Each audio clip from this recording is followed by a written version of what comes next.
Hi folks, welcome to Sorting Myself Out. This is Ryan Holsapple, and today I'm going to be leaving you with a discussion I had between a philosopher and I. We got into a lot of deep thoughts, including what is the nature of good? What does it mean to live a good life? We talk about Greek thought. We talk about Judeo-Christian thought. We talk about the difference between good and evil and where the line is drawn. And can someone truly be evil? So we had this really abstract philosophical discussion. He is a great philosopher. He's been studying philosophy for most of his life. He preferred to be anonymous due to personal reasons, so you won't be getting any video, and this will just be an audio-only podcast. I hope that you all have a wonderful rest of your week and a great weekend, and I am really having an awesome week off and just felt inspired to leave you with at least one piece of content that you could engage with. And this just happened to be something that I recorded last summer, and I thought it would be a great time to share it with you all, and also easy to post. So I hope you enjoy it. I will be in touch, and you can expect to hear more from me next week. Thank you so much, everyone. I already like having these types of discussions, regardless. It's what I like to do. If I could do nothing else with my life and get paid for it, this would be like philosophy. The main thing. Yeah, I would just have meaningful discussions with people. Yeah. Right? And so, but there is something that I think is cool about the recording aspect of it is because it adds a witness. And I think that having a witness can push you to the edge of your ability to speak or to struggle. It can push you to struggle more, or it can push you to increase your articulation. So that's kind of why I like to do it, and it's fun. It's a fun. Then you can listen to yourself talk later, or other people can listen to it and get something out of it or not, give you feedback. But I can listen and think, oh, like that's interesting. Like, oh, I could tighten that up, or that thought didn't really come through. Or that's interesting because that's a very different way than I'd ever think of it. I tend to think the more people you have involved in a conversation as witnesses, the harder it is to communicate effectively, because from my perspective, communication is a very intimate thing, right? In order for me to convey the meaning of my thought in a way that you can hear it, I have to understand you well enough to be able to put it in the terms that you can actually understand. Right. And so bringing extra people in muddies that water. Now, I'm not saying that it's not still an art form, because it totally is. And like being a good writer, you need to be able to speak universal tongue, right? Right, and now you're having a conversation with all those people. Right. Which is cool. And as they listen, they're having a conversation with you in their head. Yes, that's agreeable. No, that doesn't make sense. Oh, yeah, that's what this reminds me of this. But it's not the same because, yeah, maybe you can't go quite as deep if you're worried about the audience. Yeah. But if you're unconditional with the conversation, and if the audience gets it, they get it. If they don't get it, they don't get it. Yeah, I guess you got to commit to the conversation with the other person you're talking to rather than... Right. Yeah. And I think a lot of people might be smarter or more able to pick up on those wavelengths than we might perceive. No, I think you're probably right. I think it's actually a level of unkindness in my approach, right? It's not trusting people to listen with positive intent. Oh, I see. Right? Yeah, well, privacy. Right. It's like a privacy thing. Yeah, I gotcha. It makes sense. I mean, it's been a whole trip for me to do this. I've done 21 episodes now. And they're like several, I mean, not like thousands, but, I've had like over 100 downloads. And it's pretty cool. And from different platforms, YouTube, and it's weird. And sometimes, like, I'll say things, and then the next day I'll think about, man, I don't know about that. Like, I never go, like, over the line, but it's vulnerable. It's a vulnerable position to put yourself in because and it's weird. It's you don't know who's listening. You don't know what they're thinking. You don't know what that means for you. So did you know I had a blog for a while? Oh, yeah?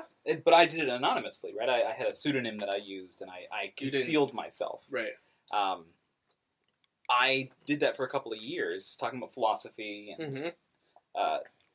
had a lot of fun with it, because I basically was able to engage in conversation with people without having to worry about the privacy issue being sort of unveiled.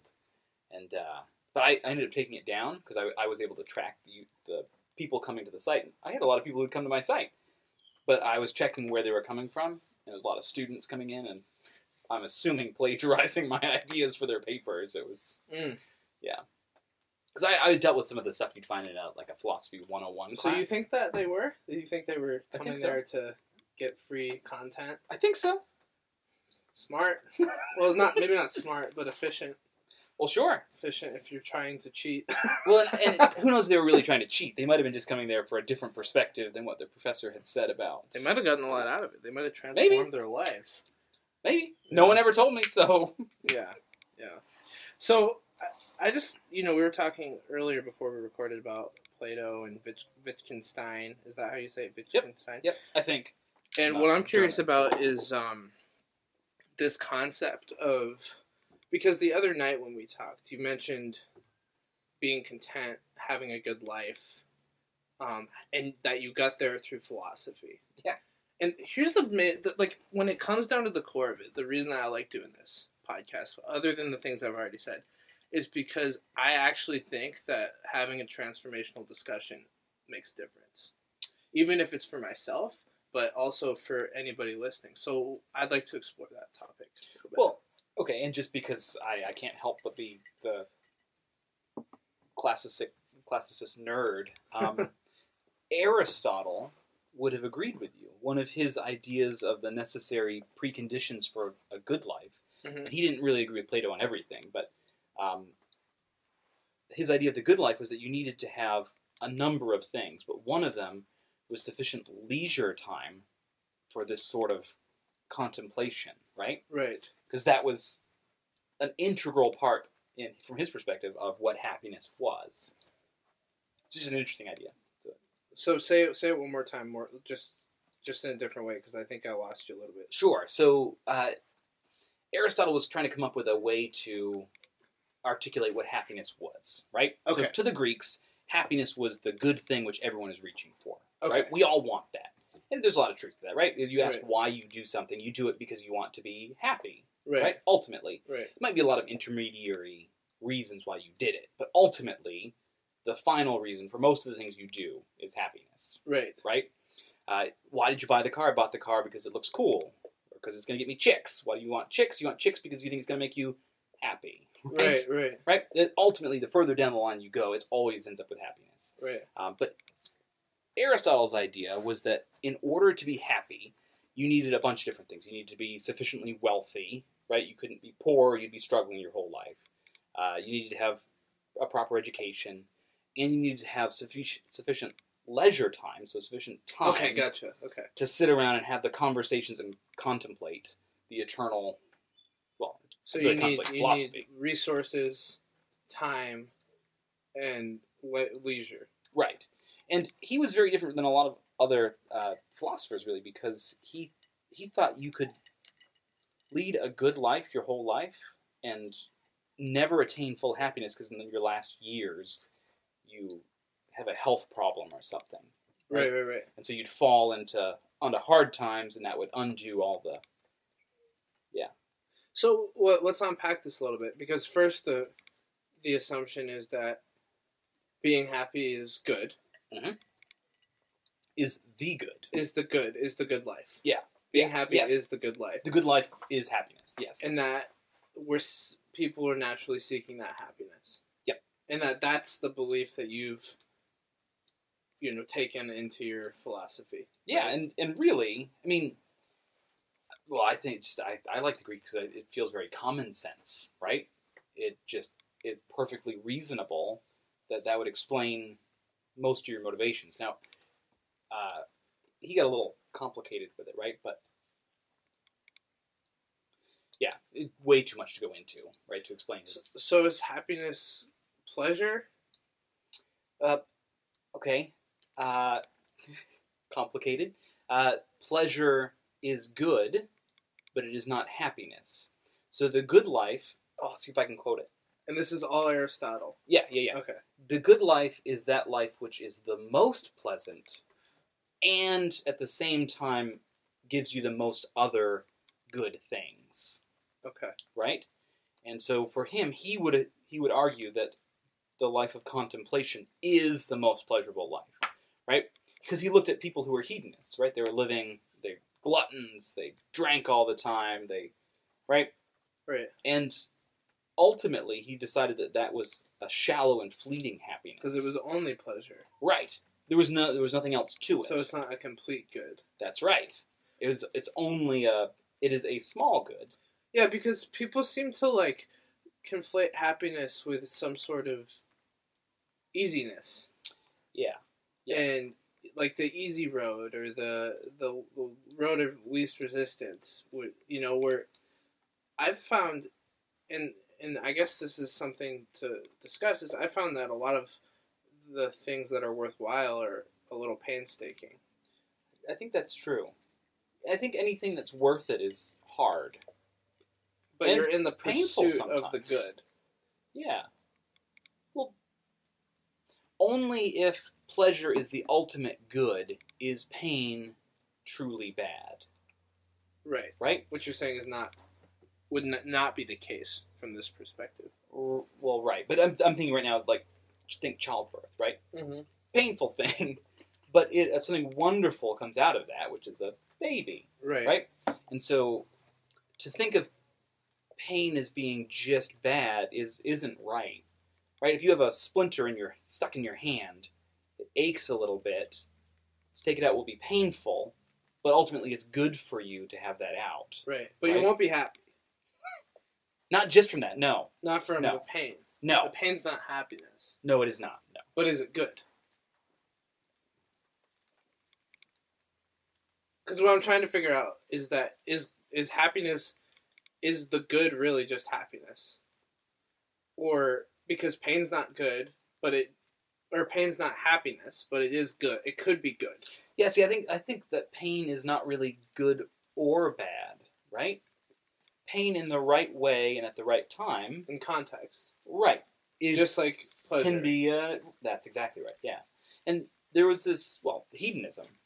There was this whole school of thought, again, go back to the Greeks, who held that pleasure was the good. It was all the good. Pleasure was all the good that there was.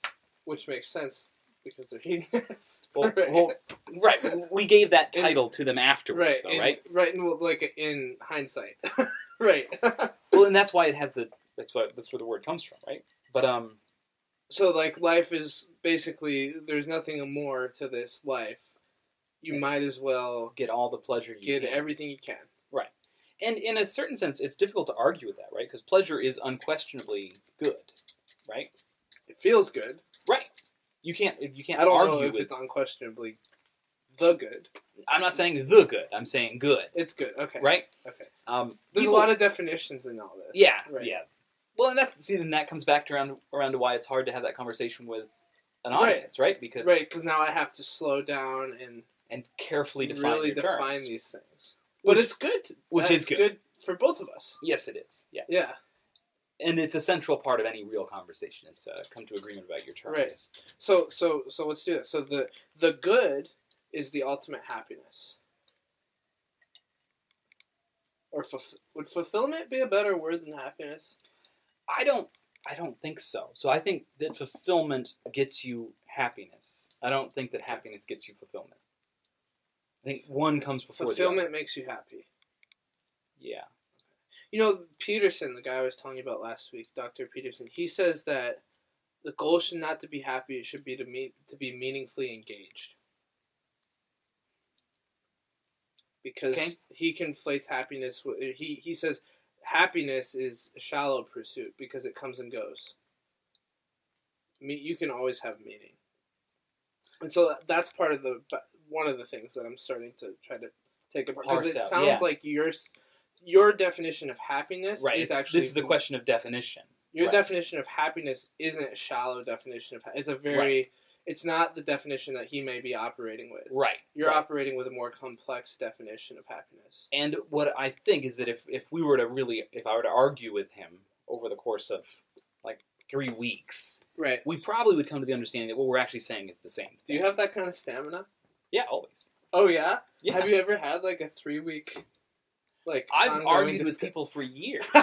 about the same Sometimes. philosophical issues? Yes. That's awesome. I argued with my parents for 3 years over free will and predetermination. Wow. Yeah. Both of them? Oh, yeah. Did they have the same view? Well, I was right, so they agree with me now. But. Oh, really? Well, I wasn't right at the time. Oh. I am right. And so now that You've changed your views. Right. Oh, I see. Right. Well, 3 years of profound effort, right? And it's struggle, right? It's real struggle to do that. But so if I were to argue with your friend, what was his name again? Oh, he's not my friend. He's a psychologist. Okay. Jordan Peterson. He's like this big psychologist that I've been studying a little bit. Okay, that's really cool, actually. Yeah. But so if I were to talk to him, it would change my thought. I think that people who go into a conversation with a finished product in mind aren't Right. really conversing. Right. Right? They might be lecturing, Right. but they're not conversing. If they're coming into the discussion with this ideology, Right. without being willing to give up some of those. Well, yeah, like you have to give up some of your terms and make compromises in order to make progress. In right? order to communicate at all, yeah. Right. Right, so if you're coming in with a fixed term, then you're not willing to budge, then you're not going to get anywhere because our semantics are different. right. Well, and every conversation I have with you, I'm looking to learn from you, right? Right, which would be the point of a good conversation. Right. But if we already had everything we needed, it's nothing but an argument from the beginning. Right. And it's not even it's not a conversation at that point. It's just people yelling at each other. Or just tooting each other's horns. Right. Right. Waste of time. I do say so. You're very intelligent. Yes, yes. So But happiness. happiness versus like shallow pursuits. Yeah, so Right. it has to do with how you define the term, I think. I think Right. it really comes down to the definition, because the way I'm defining happiness is ultimate fulfillment, right? It Yeah. is this is just me, this isn't Mhm. anyone else, so I could be very wrong about all this, but I would say that happiness comes from doing good, being good, and Okay. striving, Great. right? Striving towards good. Right. Right. Right. So the pursuit is an integral part. Absolutely. And I don't ever think you reach it, right? So it's the pursuit of the good Right. that gets you happiness. Right. Or is it the pursuit of happiness that makes you good? I think that's just I don't think it the doesn't question matter. Yeah, I don't think the doesn't question matter. really makes any difference, right? Because if you're trying to be good, then I think you become happy, right? If you're trying to be happy, Then you become. have to become good to get there. So Do they have the same definition then? I don't know. I feel like happiness is a more human thing. It's the result, or Yeah. it's. Outcome, maybe. So what is the good? The good is that the good, like when like when God created the earth and it was good. And it was good. Yeah, is it just like that simple? It's just that the good. It's just good. It's our intrinsic nature where we, before when we're born, before we get sidetracked with life and distractions and stories and trauma and everything was good. But I think actually that's a very limited form of good. Okay. Right? I think that I'm actually able to be better now that I know more, right? Right. And you've experienced more. And Right. you had to face temptation. Right, and I've strived more. It's like what's that quote? This is another one that Peterson said is those who have swords but do not use them. I need more context. I don't know if Context is well. Here's context. Shadow integration. Carl Jung talked about the human shadow. okay. The human shadow is basically what he says is any mass, any object of any substantial size is going to cast a shadow. Okay. So if you are to be of substance as a human being, you are going to cast a shadow, meaning you are going to have either unconscious or repressed or suppressed emotional, psychological issues, feelings that if you don't integrate, then you're going to constantly struggle against them in your life. But if you integrate the shadow, you become somewhat of you could call it a warrior, or you have teeth and you know how to use them, right? Like, you could tell someone to back off if you needed to, right? You're not innocent. Okay. You're not harmless. And basically the notion is that, like, people who identify with being good without really understanding their dark side are actually not good, because they have no control over themselves. They're not integrated. Not fully. Yeah, but for somebody who's had life experience, who's had to face temptation and had to persevere over things, that's had to show grit, then it becomes, then you can say, oh, like I've established some good in my life because I've experienced these trials and issues and I've overcome them, or something. Yeah. Is that? No, I think there's a lot of truth to that. I think that you have to recognize that in a lot of ways you're not good, right? If you don't recognize that you are not, there's things in you which are not good, Right. then there's no struggle, because you have the sort of complacency of ignorance. You think, hey, Right. pleasure is all that is good, and that's cool, I'm just going to stick with that. Right. Right? Right. But if you recognize that there's more, and that you are less, right? Then that's yeah. It's a humility type of thing, too. Right. Well, and I think it's just honesty, right? Right. Not always being aware of your incompleteness or something. Yeah. But well, I digress. I mean, I think I might have taken you off topic a little bit from what. Yeah, but it's an interesting sort of side path. There's a many quote. side paths. Yeah, I like side paths. Yeah. The road meanders. Right. C.S. Lewis has a quote. He's talking about sin, right? Because he was a Christian writer. But right. He's talking about how, like, your hedonist, your sensual hedonist, thinks he understands sin really well because he's involved in it all the time. Right. But the ascetic who denies himself that sin understands it much, much better because he struggles with it all the time. He struggles with the temptation. That's right. And resists it. And so understands it much more thoroughly than the person who's depraved. Constantly giving into it. Right. Because the person who gives in only understands that this little tiny amount, because as soon as that little tiny amount's there, they give in. But the saint who resists over the course of years and years and years experiences the temptation at its greatest magnitude, and so understands it much, much better. Understands the magnitude of the sensation, That's the right. temptation, and the issue, and wow. It's a very different perspective than you see today, right? Right, and then the whole other side path would be how to define sin, and we won't go there. Right. No, that would be a long conversation. But the best definition I've heard is to miss the mark. Yeah, no, I think that's the classic definition. Yeah. Classic I think that's right. I think so too. I think that feels like the most complete, to be out of alignment or something like that. So it would be striving for goodness and missing. Right? To bring it back around to happiness. Well, not everyone's striving for goodness. Right. So it could be just striving for badness. I don't think people can really do that.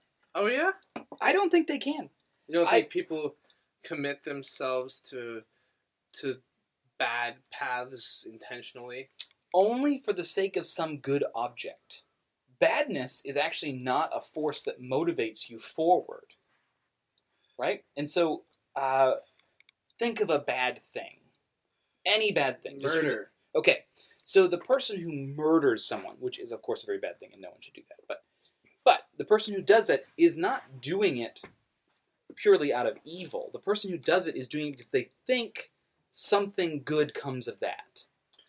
Right? By a real twisted definition of good, right? I'm not saying that they're right. I'm saying that that's their perception. What if they're doing it for revenge? Well, then they think it is right, but they think revenge is a good thing. They're thinking it's justice. So they've turned their value system upside down. Well, they're very confused, right? Right. Very confused. Good to them is bad to me, maybe. Right, but they're not doing it for badness. They're not doing it just for the sake of badness. You really couldn't act purely out of badness. Could you act purely out of goodness? In theory, I have no idea what that would be like, though. Well, how can you say one but not the other? Because badness is nothing. Nothingness is badness, right? There is no thing which is badness. Let's put it a different way, okay? So let's do something less dramatic than murder. Than murder, right? Because murder it's too sensational. Let's talk about theft, okay? Yeah. Is theft wrong? Well, as the person is being stolen from? As a growing moral philosopher, I would say that theft is wrong, but I'm still pondering the question on whether that's absolute or subjective to humans. That's a very, very good, qualified answer.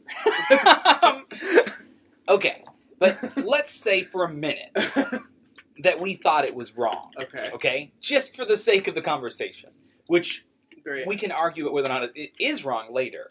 Okay? But the person who does it isn't doing it because it's wrong. They might be doing it because they get some pleasure out of it. The act of stealing is pleasant, right? It's exciting. Sure. Or they might be doing it because they're hungry and they need to eat. Or, right, there's some reason they're doing in a jam. it. Right, and they need that extra bit of money to get through to the next drugs. thing. Maybe, but... Okay, Maybe drugs. But even drugs, like, you're not doing drugs to be bad. You're doing it to have pleasure. That's right. Or to fulfill, maybe you've got past the point of pleasure, and now you're just trying to stay on baseline. Well, and trying to avoid the pain. Right. Right, and so pain avoidance is a good thing. Right? Yeah, but good in of itself. But you have to consider it within the context. It's not ultimate good. Right? Right, like pain avoidance is, like if you extricate that out of the context of that situation and just look at it as face value, pain avoidance, it can be good. But when you look at it in the context of that person's life and everything that they've been through and the path that they're on, then you could assess them as a whole and say, oh, that's bad. Right. Not they're bad, but that's a bad path. Yes. Now, yes. I don't think you could ever point a finger at someone and say, you're bad. No, I don't think so either. But that person in the moment, right, you have a broader perspective on it, right? They don't know it or they don't believe it, right? In the moment, they definitely don't believe it, right? If you That's a good point. If you look at what people do, they may be sometimes petty and small, or they may be glorious and great and beyond imagining, right? Right. But most of the time, they're doing it for some good purpose. And I don't mean like good purposes in it's morally good, but they're doing the good they can see, right? What they feel would be good for them. Right. And they might be wrong, right? The drug addict is wrong, right? There's... At least from where we're sitting. Well, right. Again. Right. And who are we to judge ultimately, right? Right. Which is a totally fair question. But, but it makes it... It just changes how you view others if you think of it that way. It's a... What about people with, like, malevolent intentions? Like, people who want to hurt. Like, they want you to suffer. They like, and you can look back on, like, you know, like the Holocaust and see that and certain things like that. Like, that exists. How do you contextualize that as in comparison to bad or good? So another horrible example, but again, I would argue that, horrible in the sense that the situation is horrible. Not that it's a horrible idea. Not that it's a bad example. It's just that example is a horrible thing. Right? Yeah. Right? Yeah. But they weren't doing it to be evil, I don't think. For the sake of it. No, they were doing it for power. They were doing it for their nation. Right? I wouldn't buy that. I wouldn't buy it. I don't know. Here's why I don't buy it. Okay, shoot. I think they're doing it for themselves and disguising it under the guise of the nation. Because... But what do you mean? Let's dig into that. Because I think ultimately you are going to end up saying the same thing that I'm saying. Because Yeah, maybe, possibly.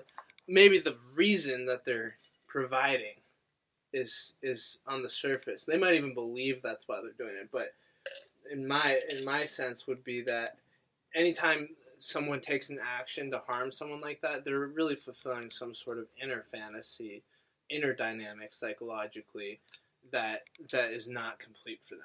In a way, So, yeah, because every action is personal. Right, so that power dynamic has less to do with the nation and more to do with maybe their relationship to their mother, maybe to their past history, maybe to their personality, maybe to issues that they have that are unique to them. And maybe they're saying, oh, it's for the nation because that's the most convenient excuse. But you don't believe in patriotism then? I don't believe that anybody purely hurts someone out of good intention or some sort of shallow reason. Like, it's for the country that I'm putting you through meaningless suffering. It would be one thing if it was for the country that I'm torturing you to get important intel, because that intel is going to then help the country. But what good does it do for the country that you're suffering meaninglessly, carrying bags of sand back and forth in the rain for no purpose, for no utility?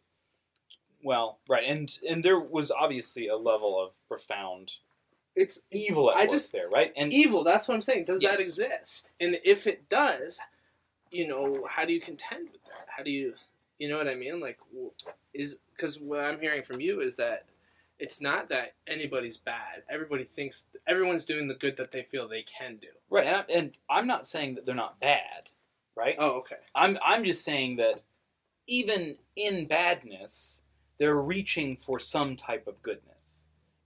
It might be a very... Even if it's, like, twisted. It's like... Right, it may be very, very distant. I could get on board with that. It's like, right?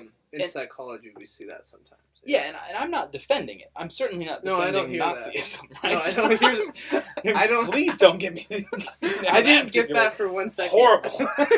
What have I done? No. I didn't... Right. I didn't pick that up at all. just to be clear. But, right, what you have to do in order to be in that situation is you have to genuinely believe that they are not human beings, right? You have to do something to your brain that is You have to devalue wrong. them somehow, yeah. So, right, otherwise you could not do that, right? Right. And you have to believe you yourself are somehow not human. Well, okay, sure, right. You're the master race or something. You are somehow more than. Right. But if you were able to see yourself in the other, you couldn't. Killing them is, I mean, maybe some people could do that, but I think that would make it almost impossible. Unless you were suicidal. And that's why I said all. Yeah. That's why I said all. Well, I digress again. I want to really focus on happiness. Why are we talking about the Holocaust? You want happiness? Sorry. Right? I get all tied up in that philosophical quandary of good and bad, and if you can have one, doesn't that mean you have to have the other, and otherwise there's no values at all type of thing. Yeah, it's a good question. Very, very good question. But really, concerning the utility of this conversation, which is much more important. Okay, shoot. How to live. So we've established that good and happy are somehow intrinsically connected. Or we've made a start there. Yeah. Let's not go too far. Okay. Right? If you and I ran into one of my friends who has a totally different perspective. Right. Right? So earlier I was talking about how there's basically two real perspectives in philosophy. One is that there's something that exists. And the other is that really nothing exists except for matter, right? Right. You get a materialist in here, and that materialist would not agree with what we just came up with, right? Right. Because the happiness which we're talking about has a sense of moral fulfillment in it, right? There's a higher borders calling. on spiritual. Right. And the reason why I'm putting a caveat on there is that we haven't established it beyond the challenges that a true materialist could raise. A true materialist would attack what we've just said and provide some real issues for us to struggle with. Right. Again, but do you have an example? Well, I mean, I would say then what if I were trying to bring up that perspective, I'd say, what on earth do you mean when you say that? So you talk about goodness and happiness. Right. What on earth does that mean? Happiness is goodness. Right. Then who sets that standard? Do Right. you set it? Do I set it? Right. Does that mean there's two different happinesses? Right, right. Right? And so the Greeks get around that by saying that there is an ultimate happiness, but they were in one particular camp, right? They believed in something beyond matter, right? Although, interestingly, Aristotle didn't really. Aristotle was kind of a materialist. Oh, really? Yeah. So he was not totally, because it's a cultural, it's a different time, right? So they just approach things and concepts differently. But he didn't agree with Plato on this. He thought that Plato was wrong. Really? Yeah. It's super interesting. You got to read the ancients, man. They're cool. Well, that's why I'm having you on. That's why we're having this conversation, because it's fascinating. So, there's a couple of paths we could go down. We could go down really like proving out this good, Sure. or we could talk about good based on good faith, that good is good and it's all good. And we got it. We got it. You know what I mean? Like, well, it depends because on what the point and purpose of the conversation is. that's right? what I would like to find out. Is because do we want this conversation to result in having some real utility for how to live a good life? Or do we want this to come to some deeper philosophical conclusions that might not have as much functional utility, but might really help bring our thinking forward a little bit? Which, in the long run, might have a lot of functional utility. Right, right. But I'm not going to walk away and know whether to dig a hole or not. Right. It may be right and good to dig the hole, but you won't know. Right. I don't know. This is your conversation, man. I'm following you around. Okay. So, let's just say that there is a good, and that good is based on these premises that we've set up around seeking to do the right thing and having some sort of a moral compass, right? It seems like, and so we're allowing for a moment that there is such a thing as good, right? I think so, because the whole point, really, of this podcast is transformation. Okay. And so, like, whether it's psychological transformation or group transformation or just transformational discussion. So, really, just the fact that I believe in transformation means I believe in good. Because I believe that there's a place that you are and there's a better place that you could be. Yeah. So right? you deeply believe in good. Oh, yeah. Fundamentally, everything that I stand for is based on the premise that there is good. There is something worth living for, that is worth going through pain for, that is worth making these jumps. And I think the reason that I believe that is of experience less than it is of I have some great explanation. Well, but no, just for a minute, because you've had me talking a lot about my sort of complicated and weird ideas. I think your idea is probably more concrete and practical. So what do you mean when you say that? What do you mean when you say that when you're transforming from a state that is not as good into a state which is more good? That transformational process, which of course I believe in, right? Right. What are you reaching towards? What is the goal? Right. Yeah. So here's a couple, like, you could call them measurements of growth, right? Complexity. Like, I fundamentally believe that the more complex an organism is, that's positive. The more parts there are to that organism, but the ability to hold the polarities within those complexities. So, for example, I could acknowledge that a part of me feels one way while another part of me feels the complete opposite way. So the ability to live within a paradox and to learn how to work with that contradiction in a way that creates some sort of peace or wisdom, I think is important. Like, the Zen masters who are constantly... But isn't the goal their ultimate simplicity?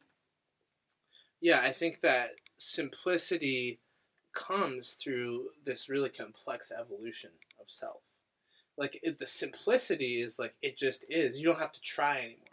Like, once you've transformed and you've integrated, you have become, like, that tree over there, like that is a fully grown tree.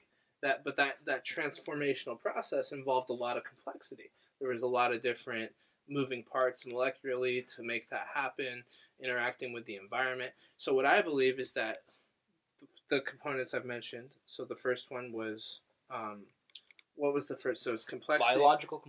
Biological complexity, the ability to hold multiple parts, and paradox. And then the next piece is that something along the lines of fulfillment,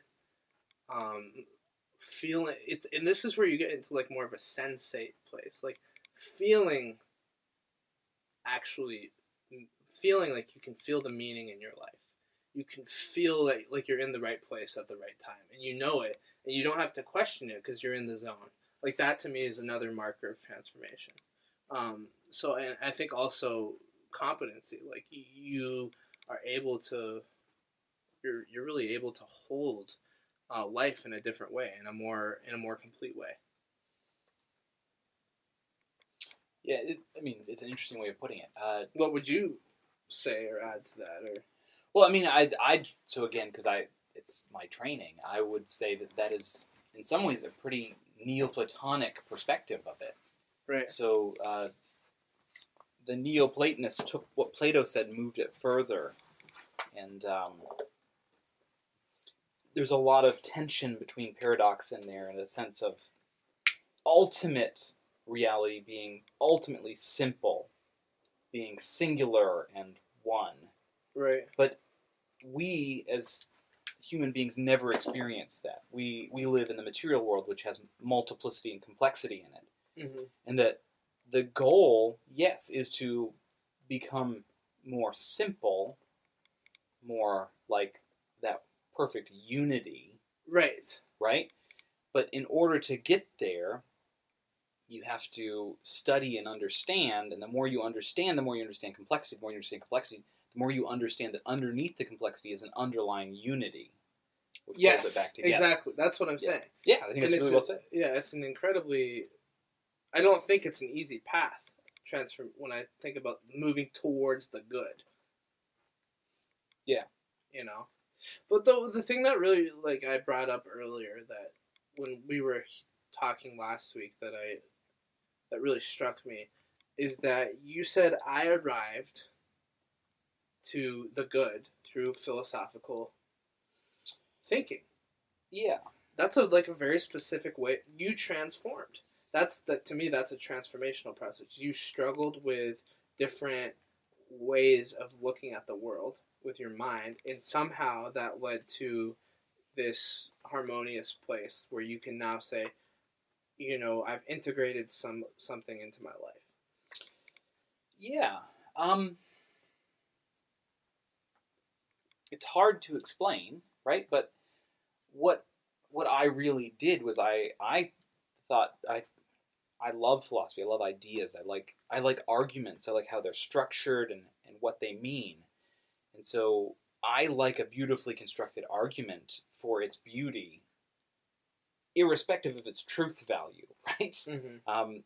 In order for an argument to be true, it has to be founded on principles that are true and that follow logically from the premises, and there's a whole set of reasons around why it. But just for the sake of a well-constructed argument, even if it is founded upon premises which are false, I think it's really, really interesting. And that led me down a lot of rabbit holes, right? Right. And so, like Wittgenstein, a very interesting guy. Philosopher, right? Right. He was the philosopher of language. I found him incredibly interesting. He just challenged the Platonic idea, that there was some essential reality underlying the world in which we live. And I found it's very compelling. I found it a very, very interesting idea. And so I struggled with it. The reason why I turned my back on that ultimately and say that, no, I don't think that can be right, is because if you follow that path, you end up in a place of meaninglessness, right? Right. So explain the premise one more time. He believed that there was no ultimate ground for existence. Yeah. So I know it's hard to take a whole body of work and Right, describe it in and a condense it sentence. down. I'll contrast it with Platonism. We were talking about this a little bit earlier, but Right. we're being recorded now. So, like the Platonic concept of the idea was really powerful. He believed that the idea underlying an object was divine, right? It was godly. Mm. And so, if you pick a concept, any concept, there would be an ultimate godly representation of that in. Go ahead. Crazy thought. There's so many parallels between Christianity and There really are. Greek I wrote thought. my thesis made on this. in the image of God, made in the image of the good. Yeah. So you're saying the idea is that everything was made in the image of some sort of good, some sort of absolute. That's the Platonic Platonic idea. Yes. Yeah. In a way. And the Christians are deeply indebted to Plato, unquestionably. right. I wrote my thesis thinking that they'd ripped him off, actually. Or ripped off the You wrote your Neoplatonists. thesis on Yeah, that? yeah. I gotta read that. Do you Yeah. still have it? Oh, yeah. It's I thought that the idea of the Trinity had been stolen from the Neoplatonists. You still hold that? No. I was very wrong. It was I spent years working on this idea, and I was very wrong. They are parallel, and they parallel in amazing ways. But their roots go back much further. It goes back more to Plato than to like the contemporary philosophers of that time. Of Greece. Well, this would have been Rome. Oh, Right? okay. You were trying 500 years later. This is 500, actually more like 800 years later, right? Okay. So it just I got you. right, but it's from our perspective, it's all ancient history, right? So it feels like that happened, but 800 years ago today was a long time ago, Right.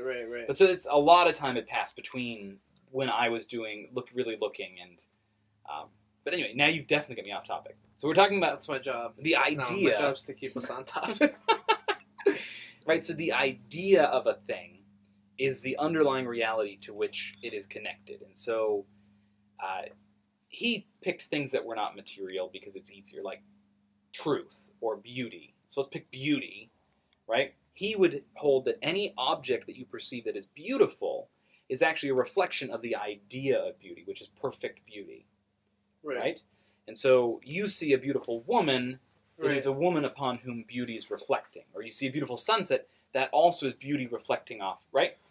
Wow. Okay. Right. But you get to someone like Wittgenstein, and as well as I understand him, and caveat here, it's a long time ago. I haven't read any of his work for many, many years.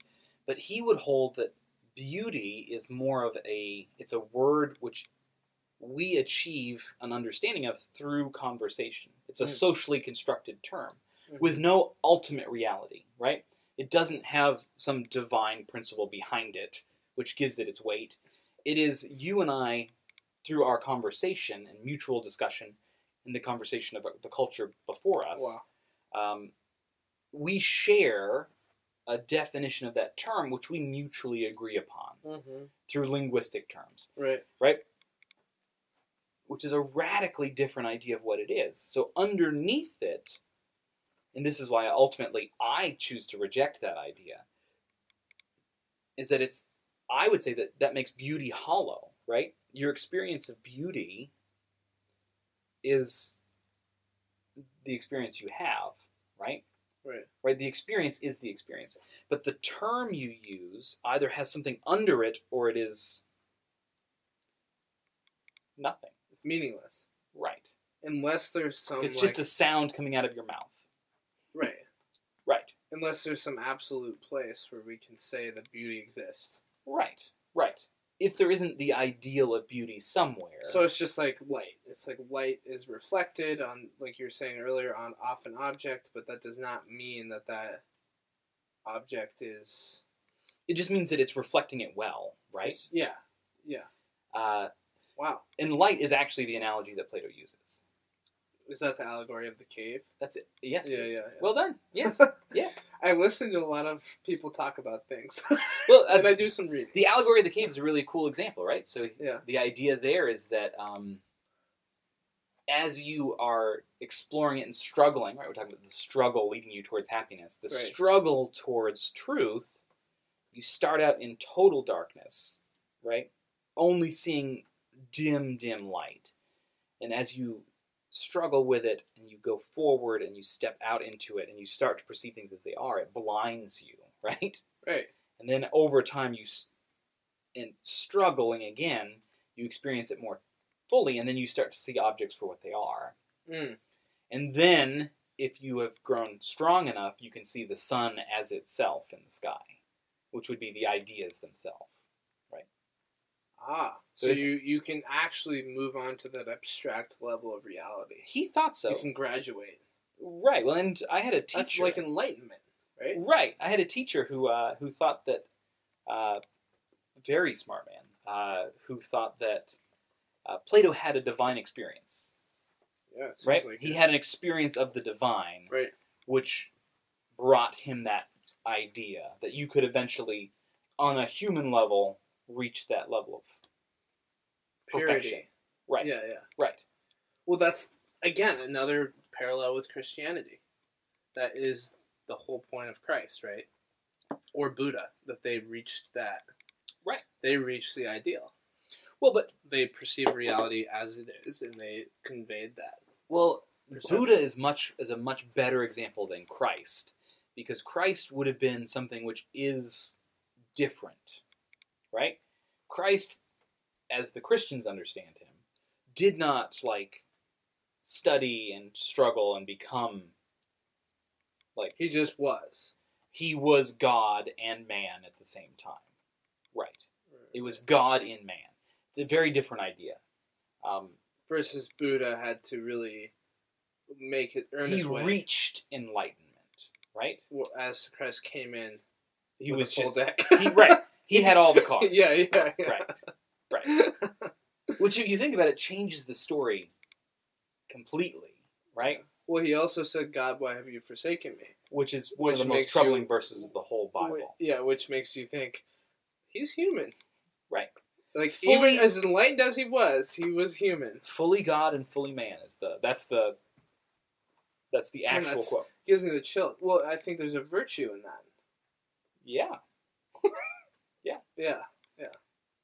But I mean, that's one of the hardest things in the whole New Testament to I know that kind of to gives you the struggle chills. with. Huh, when Yeah, it's a you whole think about that, the significance of that sort of. yeah, that abandonment, which is human, right? That sense of abandonment is one of the most human emotions, human reactions to the world, right? Yeah. When you face horror and despair,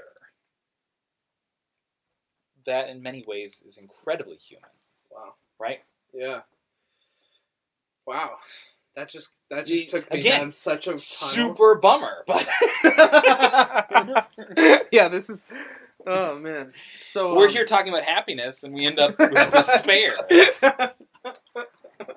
Well, I think there's a reason for that. yeah, maybe. No, I do. I think that. Well, the shadow, right? Yeah, It's the shadow. The shadow, and the ultimate truth of the matter is that if we weren't suffering all the damn time, we wouldn't need to talk about happiness. You know, I had a conversation with Dad about that. Yeah. So he was, if there was no suffering at all, we would not feel any need to Right. try and be good, right? Right. Everything. Suffering is a spur that drives us on. Right. Yeah. So I think that's the constant, right? We're always going to come back to that reality. Well, it's the central, right? It's the central teaching of Buddhism. Life is suffering. That's right.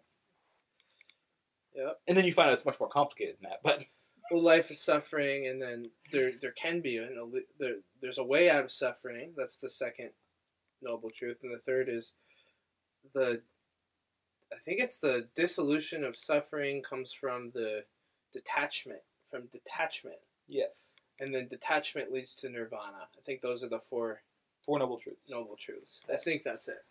Again, it's been a long time. And nirvana is enlightenment. So basically, Right. the premise is that you acknowledge suffering is that's it. That's like the reality. That's what we're dealing with here. You can get out of it though. Right. It's pretty simple. Sure. You could. There's a way. There's a way out If you're Buddha. if you're willing. Right. If you're willing to completely detach from all your... And just sit Ego under that attached. lotus tree for a while. Right. And then that would take you to the place Plato spoke of, I suppose. Well, The and the ultimate. parallels between Buddhism and the ancient Greek thought is really quite profound. Right.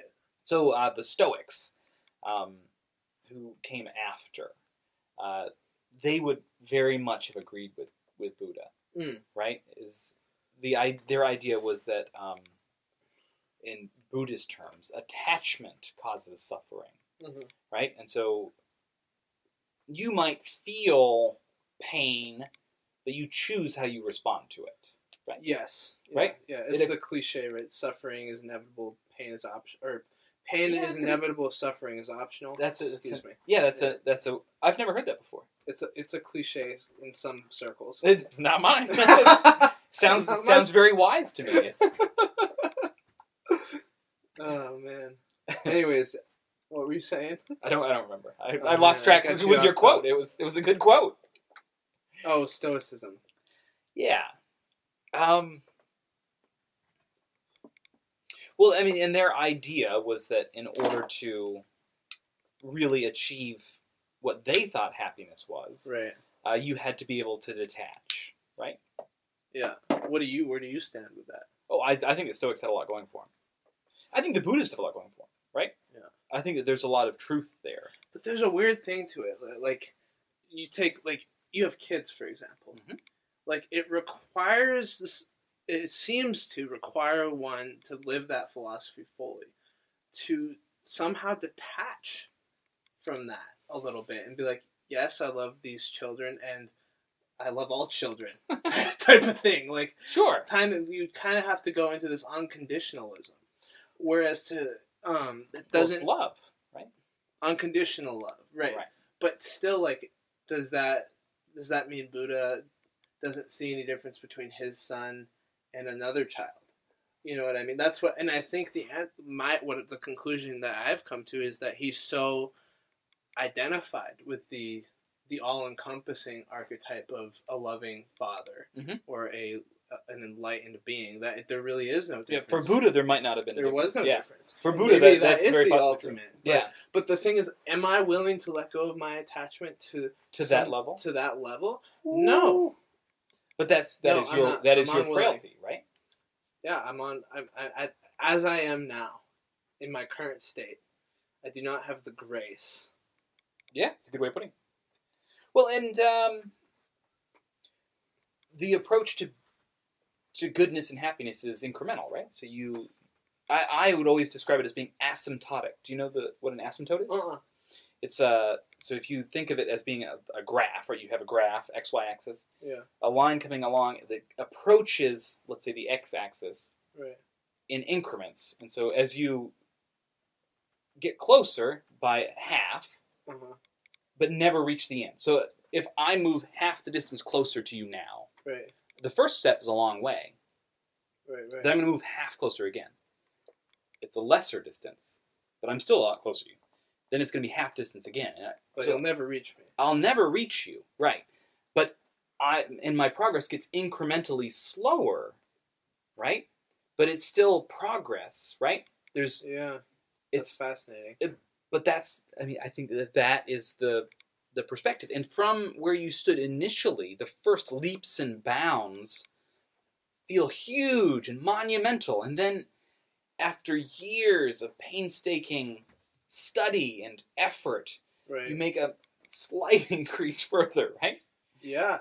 And that is huge. Do you think growth and personal transformation is more exponential on the onset than it is? Yes, absolutely yes.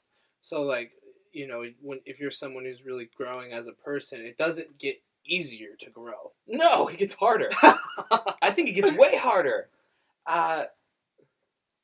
It's another great quote by C.S. Lewis, and I think of this one a lot because it affects my day-to-day life, is as you progress, and I'm paraphrasing, I'm not actually quoting here, as you progress down the path toward goodness, your options decrease, right? Wow. Yeah.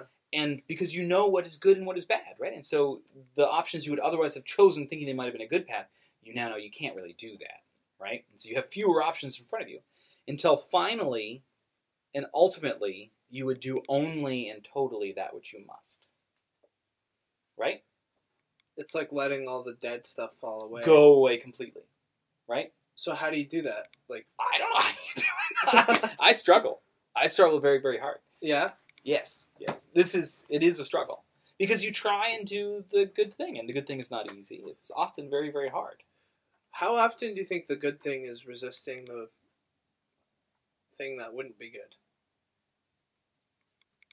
I don't think of it that way. Is good always proactive? I think it is. Yeah. Yeah, right. Yeah. I don't think of it in those terms. It's always a proactive state. It's moving forward as opposed to moving backwards or standing still. Yeah. Right. Yeah. That's fascinating. So, this was going to come up.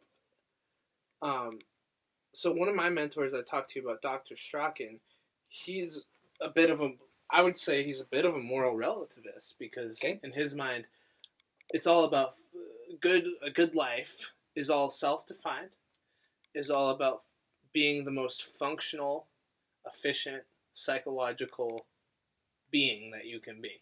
Oh, I think that's a really strange concept. Now, function might lead to the same thing because it might just so happen that what's functional is also what's good.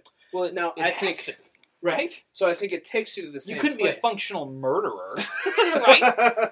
I'm the best functional thief. Like, no, this can't be what he can't. He can't be a relativist, really. Well, he believes the universe is really intelligent, and he believes that what the universe strives for is functionality and efficiency.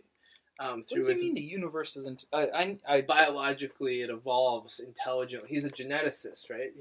He believes that, biologically speaking, as a whole, let's just take the biology of the universe. Let's take the universe out of it, because you can't necessarily say that that's life. But you can say biology is life. And he believes life is intelligent, which means that it will evolve towards efficiency and what the best path forward would be from a functional perspective. Yes, from a survival perspective. But I would challenge that idea. I think that is worshipping the fait accompli, right? Say more. Additional complexity, I don't know, is actually better, right? We say that because we're complex, and we look back over and we impose our complexity back upon the biosphere, right? Right. And the biosphere, in our very human way, we say led up to humanity. Right. Right? And I'm okay with that, because I'm human, right? Right. But it's thinking of that as being some way intelligent, I question that. I don't know what do we mean when we call that intelligent. It is like the fact that like you have a functioning personality is a byproduct of evolution. Yes, this is pretty true. Cool, huh? It is very cool. Absolutely, pretty smart stuff that the universe is cooking up, I'd say. But how can it? I mean, you're talking, aren't you? Yes. Yes. But in what way do we mean that the universe did that? I mean, it did. It's doing this conversation right now. Well, but hang on. The universe is speaking through my mouth. As a byproduct of a species. I am matter, sure. You are matter. We are parts of the universe. Right. But the idea that the universe itself has sentient purpose. See, but that's the whole idea of God or good. That is a Hindu idea of God. Oh, okay. Right? God being the universe is a different thing, right? And really? That's different from the Platonic or the Christian very much so. They would actually contrast matter with the divine, right? Both Christians and actually Christians less than the Neoplatonists. The Neoplatonists thought that matter was the lowest form, right? Matter was garbage, right? Okay. Right, to be overcome and surpassed. Right. There were certain philosophers in Vedic and Indian history that believed that. Yes, of course. Yes. No, and I don't understand Hinduism very well at all. Like I shouldn't talk about it because I don't know. I could bridge that gap a little bit. I took several classes on Hinduism. I've read some works of the yogis, yes, that the idea you nailed me spot on. The idea that the universe is the great mystery, the great spirit. It's a Native American, It's Brahman, right? Hindu. Is it Brahman? I think it's Brahman. It's Brahman. It's Brahman, yeah. But it's found in these different, not just Hinduism, like Native Americans, sure, great sure. spirit, right? Some Native Americans at least, but it is this idea that at the core of it, that when you trace the universe to its source, there's this force of good. Yeah, but see, I don't know if that's necessarily material. And so, okay, let me level with you. I'm actually arguing with the biology idea. The idea of biology, which is current in our day and age, that biology is somehow intelligent, right? And evolution is this force working towards, like, perfection, okay? Yeah. I don't think that's... I think it's working towards... I think biology works towards efficiency in the environment, right? Right, which I would argue that that's intelligent. But plus, biology is part of the environment, so you can't separate the two. Sure, but from each other. That would be like saying that gravity is working towards round rocks because it pulls rocks down and chips off bits, right? And gravity isn't working towards that. Gravity does that. Okay, fine. Working towards is not. Right, and I'll give you that. And working towards. And right, and so that right there is the total summation of my issue. Well, maybe right? and maybe that's not the language that I should have used, but I think Sure. Let's take that out of it. Okay, it's not consciously. Reboot me. It is doing that. Okay. It is evolving towards efficiency, and we can see that this is yes. Right. And so then I retract my. Here's the philosophy that I would be predisposed to. Nature is good. Inherently good, ultimately good. Yeah, nature is inherently good. Very That's Christian what I believe. Sure. Right. Okay. Sure. God made it, and it was good. You said that earlier. I'm just feeding you back your words. I do think there's some value to take from all religions. That's for sure. I'm not hassling you. I'm amusing myself. And this again, we're talking about Roger Strachan's ideas, but that he doesn't believe in good or bad. Okay, that he says he doesn't believe in good or bad, but I always argue to him that you act as if you believe in good. Or bad. Right. Action is a real powerful art. Right. But from a moral standpoint, he would argue, well, certain cultures, or you could just certain cultures say you steal his car and see if he calls the police. Right. Exactly. Yeah. Exactly. Don't really steal his car. I'm not gonna. But what his point actually holds a lot of value. It does. It really does. Yeah, it holds a lot of value because and it's a good argument. Like you can look at certain cultures. Why do they believe it's okay to do this, but we don't believe it's so? There is some relativism to morality. Obviously, otherwise we wouldn't be coming up with different morals. But honestly, we don't come up with morals that are that different. It's mostly cosmetic. Really, ultimately, it mostly is cosmetic. And but this comes back to that initial idea, which I have, is that philosophy is essentially binary, right? It's the idea that morals are a real thing with underlying reality, or they are not. You have like Wittgenstein versus Plato, right? And all the argument just happens between, and you get all these really cool arguments in here, but those are the real positions. And if you dig into them, you end up either over to the right or over to the left, or at the 0 or at the 1. Right. And ultimately, one of them has to be correct. Right, so I think we've both established that we both seem to agree that there's underlying values. Right, there's a 1. Right. Right, there's something inherently... Metaphysics is not totally bogus. Right. Right. And so, but my point in saying nature, to go back to that, my point in saying nature is good means that I have some level of faith and belief that nature is producing things that are good, which means, which also includes us. It includes the crickets that we can hear now, the bullfrogs, and that those things, that nature is, through some sort of passive intelligence scheme, which I would just call evolutionary biology, is evolving in several complex ways, one of them leading to this conversation that we're having. Sure. And that's kind of, I think that's a valuable belief to hold, because it also backs up your statement about the good is the natural state that we're striving towards. In some ways, though, right? So, but in other ways, I don't know if natural state is. Well, it depends on what we mean by natural state, right? So, I initially wanted to argue with that, but we might mean the same thing, right? What is the natural state for humanity? Is it like living in grass huts, or is it right? That would take 3 years of arguing because then because then you come back to the natural is the good, and if the natural is the good, what's natural? Right. And then we have to establish whether or not we're natural, because if we're not natural, we're not good. Right, and there is one of the dichotomies that would exist would be the human and the natural, right? Right. The human world and the natural world. Right. We think of those as being separate. Right. And in some ways they totally are. But in other ways we are part of the natural world, of course. Yeah. So I think that would be a very interesting conversation. It would take a long time, though. It would involve biology and physics and sociology and anthropology, and that'd be cool. I don't think we can get there, though. Not tonight. You're leaving tomorrow. Yeah, I am. You know, I'm reading this book by Robert Lanza called Biocentrism. Okay. He believes that biology creates the universe rather than the other way around. That is a very interesting idea. Isn't it? You're gonna have to sell me on that idea. Well, I can't. I haven't studied it enough. We create the universe.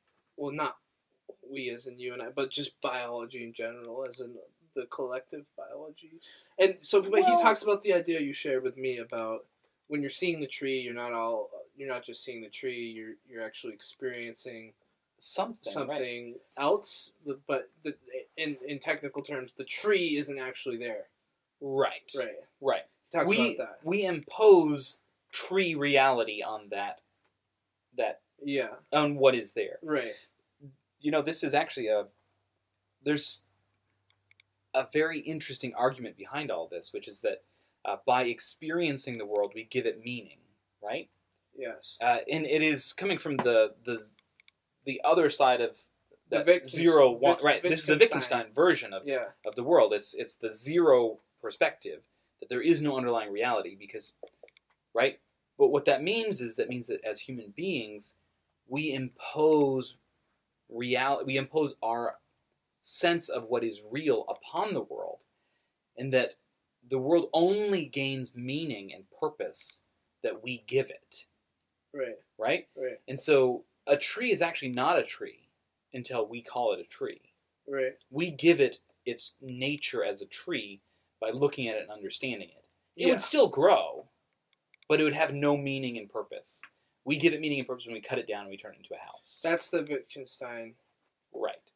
It's a very sociological, or psychological, and maybe kind of restricted to humans. Yeah.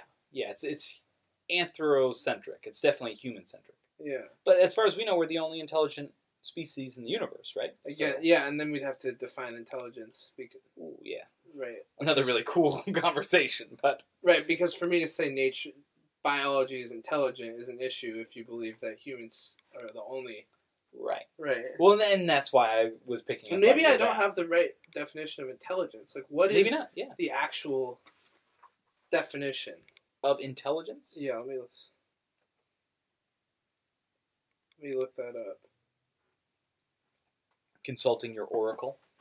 Yeah, I'm gonna find it. I'm gonna open the door for the dogs too.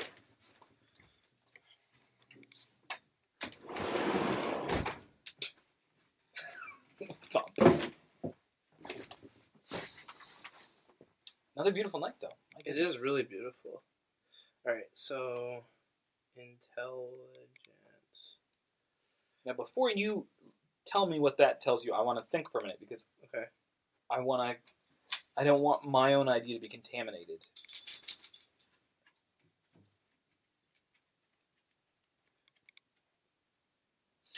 Yeah, okay, so I would say that intelligence is the ability to reason and understand. Okay. Or the power to reason and understand, maybe. I think it would be more appropriately called a power.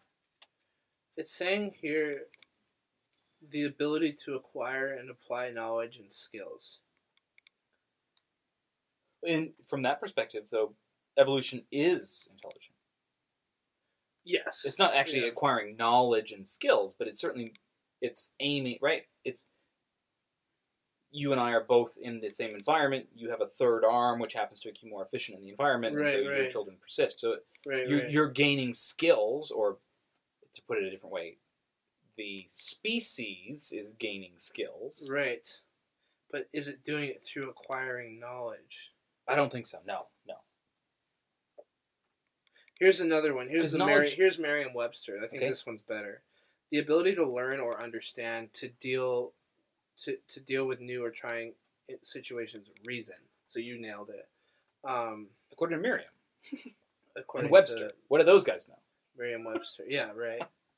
Now, definition 2. An intelligent entity, intelligent minds or mind, cosmic intelligence, the act of understanding, comprehension. Maybe it's not the right word. It seems like it's on the edge, the word, using that word to describe biology. I think we need a new word. But you couldn't call it smart. You couldn't really call it wise. You couldn't really call it... Honestly, it's adaptive. I mean, that's for sure. I think the term is efficient. It's efficient. It's efficient in a way that seems to have the ability to articulate a path forward non-verbally. And again, this comes back to sort of our perspective on things. We say path forward, but you can only have a path forward if you're heading somewhere. Right. Right? Yeah. And in order to be heading somewhere, you kind of need that metaphysical perspective that there's an ultimate reality you're reaching towards. Right. Otherwise, the path forward stops with us, because we are the ones who are giving it the value that is forward. If the forward is towards us, right, out of the past to the now. I don't know how you can get past blew my mind. us. Sorry. Wait, Sorry, man. It's good. So can you explain that all one more time? Well, it's okay. So the 0 and the 1, right? So the 0, the 1 idea where there's some ultimate reality. Yeah. You can say forward because it's reaching towards some ultimate good. Plato would say you're reaching towards ultimate beauty or ultimate truth, right? Right. So the path forward leads to something beyond matter. Right. Okay? Right. But for the 0, the one who says there's nothing there, what you're really saying is that the value of matter is that which we impose upon it. And so if we're calling it progress, we mean progressing up to where we are today. Right. Up to us, you and me, sitting here right now. Right. Progress doesn't actually go past us. From that perspective. Right. From our perspective, what is beyond us, right? Because whatever value I am imposing backwards on history and time here, that's me doing it. So to say that nature is good at creating a path forward is very much hindsight. Right. Only forward to this moment. That right? I can understand. Right? And as like purely in a physical sense, does biology move beyond us? Of course it does. But what do we mean when we say forward? Just forward in time? Yeah. Well, a meteor hits and we all go back to the cockroaches, right? Right. It's not forward exactly. The ability to change and grow and adapt and manipulate and I guess putting a timeline on it is kind of weird. Really, it is very weird. Yeah. But we do it because we're very anthrocentric, right? We think about human beings as being the pinnacle, which is natural, right? Oh yeah, I'm sure it would be natural for any species. All the chickens think that too, probably. Right. Like, this is it. All right. Well, I think that's enough. We got as far as we can go with the chickens. Yeah. Really, the goal of a functional thing to walk away with was not accomplished. Yeah, we achieved nothing practical. But it's very stimulating conversation. It's fun, yeah. All right, I'm going to turn it off.